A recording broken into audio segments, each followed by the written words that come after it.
आधा है चंद्रमा रात आधी।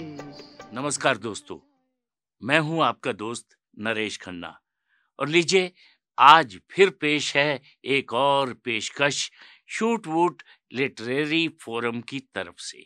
और आज हम बात करेंगे जाने माने गीतकार भरत व्यास के बारे में। कह दो कोई ना करे यहाँ प्यार, इसमें खुशी। भरत व्यास का जन्म सन 1918 में राजस्थान के चुरू में हुआ था और 1982 में इनका निधन हुआ। इन्होंने अपनी B.Com की पढ़ाई कलकत्ता में की और उसके बाद ये पूना और उसके बाद बम्बई, जो कि आजकल मुंबई के नाम से जाना जाता है, वहां आ गए। तू छुपी है कहाँ, मैं तड़पता यहाँ। शुरू में जैसा कि होता है कि इनको भी काम नहीं मिला, बहुत संघर्ष करना पड़ा, तो कवि सम्मेलनों में जाने लगे और वहां दाद तो मिलती थी लेकिन उतना पैसा नहीं मिलता था जिससे भरण पोषण हो सके। कवि राजा कविता के मत अब कान मरोड़ो, धंधे की कुछ बात करो, कुछ पैसे जोड़ो। सन 1943 में इनको पहली फिल्म दुहाई में गीत लिखने का मौका मिला। बस फिर क्या था, फिल्म के गीत हिट हुए और इनके पास फिल्मों की लाइन लग गई। 1950 से 1970 के दशक इनके थे। इनकी गीत लिखने की अपनी शैली थी, यानी ये शुद्ध हिंदी में गीत लिखते थे। निर्बल से लड़ाई बलवान की, ये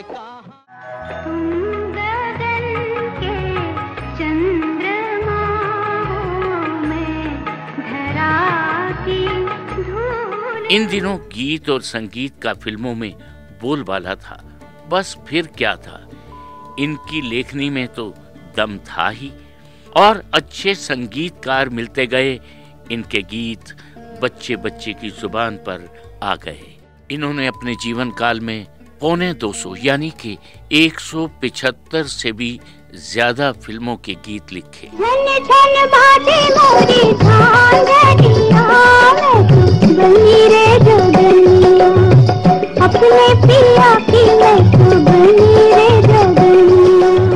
दो आंखें 12 हाथ फिल्म के लिए इन्होंने एक प्रार्थना लिखी थी, जो कि भारत, श्रीलंका, भूटान, पाकिस्तान सभी देशों में एंथम के रूप में अडॉप्ट कर ली गई। मालिक तेरे बंदे हम।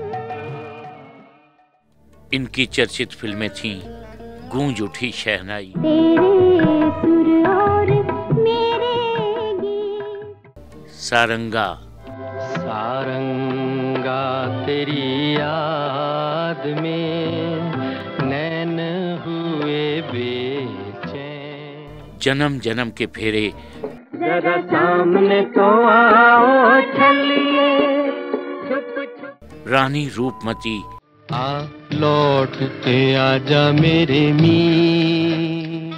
दो आंखें 12 हाथ, प्यारे बच्चे उम्र के कच्चे, बात के सच्चे, जीवन की एक बात बताऊं, जीवन की एक बात बताऊं, मुसीबतों से डरो नहीं, बुज़दिल बन के मरो नहीं, रोते रोते क्या है जीना, नाचो दुख में तान के सीना, नाचो दुख में तान के सीना, तक तक धुम धुम तक। मैं गाऊं तू चुप हो जा, मैं जागूं रे तू सो जा। बूंद जो बन गई मोती, ये कौन चित्रकार है, ये कौन चित्रकार। जब ये अपनी जिंदगी के सुनहरे दौर से गुजर रहे थे तो इनके साथ एक दिल तोड़ने वाली घटना हो गई। इनका जवान बेटा श्याम सुंदर व्यास किसी बात पर नाराज होकर घर से चला गया और लौट कर नहीं आया। सभी घर वाले परेशान हो गए और उनकी तलाश करने लगे। दोस्तों, रिश्तेदारों के यहाँ पता किया पुलिस में रिपोर्ट की, अखबारों में विज्ञापन दिए, लेकिन कुछ पता नहीं चला। इस घटना से भरत व्यास टूट गए। वो इतने परेशान हुए कि कुछ लिखने को मन नहीं करता था। इन्हीं दिनों सुभाष देसाई और मनमोहन देसाई इनके घर आए और अपनी आने वाली फिल्म जन्म जन्म के फेरे के लिए गीत लिखने का आग्रह किया, लेकिन इन्होंने मना कर दिया। फिर इनके भाई बीएम व्यास और इनकी पत्नी के समझाने पर ये मान गए और दुखी मन से गीत लिखा। और इस गीत में बेटे के लिए पुकार लिखी। पिता अपने बालक से बिछड़कर सुख से कभी ना सो सकता। इस गीत को लता मंगेशकर और मोहम्मद रफी साहब ने इस गीत के मर्म को समझते हुए पूरा दर्द इस गीत में उड़ेल दिया। अपने बालक से बिछड़ के सुख से कभी ना सो। लेकिन अफसोस, इनका बेटा वापस नहीं आया। लेकिन भरत व्यास ने हिम्मत नहीं हारी और अगली फिल्म रानी रूपमती के लिए गीत लिखा।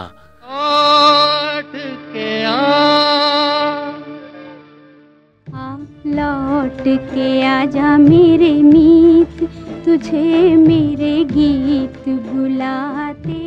जिसे अपनी दर्द भरी आवाज में गाया मुकेश साहब ने और लता मंगेशकर ने, और उनकी आवाज और इनकी लेखनी का जादू चल गया और इनका बेटा घर आ गया। जोत से जोत जगाते चलो। आप हमारे चैनल को लाइक, सब्सक्राइब करना न भूलें और ऐसे महान गीतकार को मेरा सलाम।